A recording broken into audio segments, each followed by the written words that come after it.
Bonjour, dans l'actualité de ce mercredi 29 juin, le maire de Vaux-en-Velin devant la justice. Bernard Genin comparaissait ce matin devant le tribunal administratif.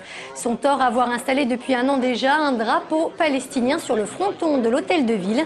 Un simple geste de solidarité au peuple palestinien selon l'élu vaudais, qui n'est pourtant pas du goût de la préfecture. Elle invoque le devoir de neutralité et a donc décidé de saisir en référé le tribunal administratif. Un homme a été retrouvé inanimé hier matin devant un immeuble de la Duchère. Ce père de famille âgé d'une trentaine d'années aurait reçu de nombreux coups au visage et au thorax. Souffrant d'un œdème cérébral, il est aujourd'hui plongé dans le coma. Conflit de voisinage, règlement de compte, en l'absence de témoins, aucune hypothèse n'est privilégiée par les enquêteurs. La victime, connue par les services de police pour des infractions mineures, était incarcérée jusqu'à récemment au Maroc pour une affaire de stupéfiants. En pleine enquête publique, cette décision tombe à pic. Le Grand Lyon vient de voter la création d'une zone agricole protégée à Dessines. Une zone verte donc située juste à côté de l'emplacement du futur grand stade. Une façon sans doute de faire taire les derniers réticents au projet. Les explications de Brice Jaurès.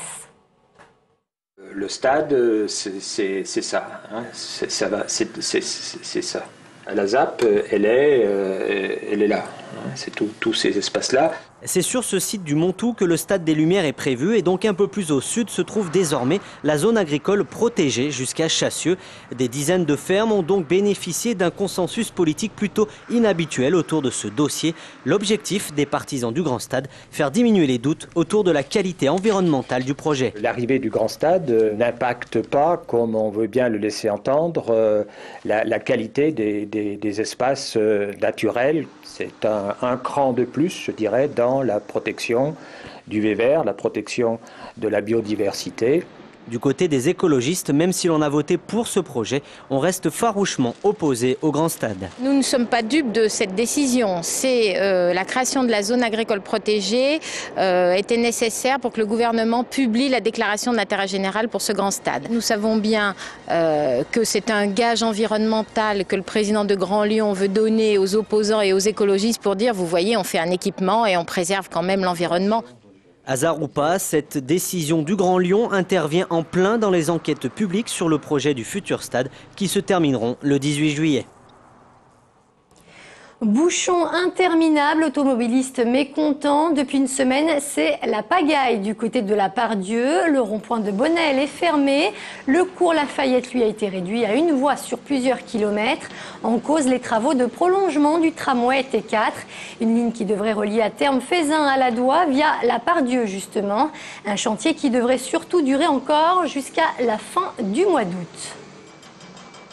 Il y a une partie de démolition, donc une partie de la voie 1 qui est démolie et on construit une nouvelle voie pour qu'on ait deux voies dans les deux sens, un sens nord-sud et un sens sud-nord. Donc une partie démolition, une partie reconstruction avec des appareils de voie qui permettent au T1 d'aller du côté de Part-Dieu-Viviers-Merle et au T4 d'aller du côté Part-Dieu-Villette. Si l'agglomération lyonnaise s'est réveillée sous la pluie ce matin, sachez que le soleil devrait bientôt faire son retour. Des éclaircies sont même annoncées cet après-midi. Un temps idéal pour la pratique des sports d'eau. Depuis quelques jours, les amoureux de ski nautique et autres wakeboard ont d'ailleurs fait leur retour sur le Rhône. Émilie Deschamps. On décompresse, voilà, c'est pas vacances j'oublie tout, c'est ski nautique j'oublie tout. C'est un rafraîchissement total, surtout avec des chaleurs comme on a eu aujourd'hui. Monoski, biski, wakeboard, à la Sculle les après-midi se passent au fil de l'eau. Créé au départ pour les employés du Grand Lyon, le club affilié à la Fédération française de ski nautique met à disposition ses encadrants et son matériel à tous les curieux qui souhaitent dompter le Rhône en plein cœur de Lyon. Disons c'est un atout dans le sens où on n'a pas besoin de faire des kilomètres pour faire du ski nautique, surtout en loisir, parce qu'on n'a pas d'installation, on fait que du loisir, c'est vraiment de la détente complète, quoi. Ici on est en bout de la zone de ski nautique de Gerland, donc on fait le démarrage, on fait tout de suite la boucle et on va à mi-chemin entre le Pont Pasteur et le Confluent. Ça fait un tour de 2,8 km environ. Le ski nautique, un sport rafraîchissant et familial puisque les enfants peuvent pratiquer le baby ski dès 3 ans. Mais c'est surtout le wakeboard sur une planche type snow qui remporte tous les suffrages auprès des plus jeunes. En wakeboard, on peut faire des figures. C'est surtout ça le grand intérêt du wakeboard. Les jeunes préfèrent faire du wakeboard que du ski nautique. C'est notamment, je pense que ça se rapproche du skateboard, du snow, toutes ces disciplines. Mais le plaisir a un coût. 11 €, c'est le prix qu'il faut compter pour un tour de ski nautique. Et ce week-end sera dédié aux femmes, samedi de 15 h au coucher du soleil et dimanche de 10 h à 15 h.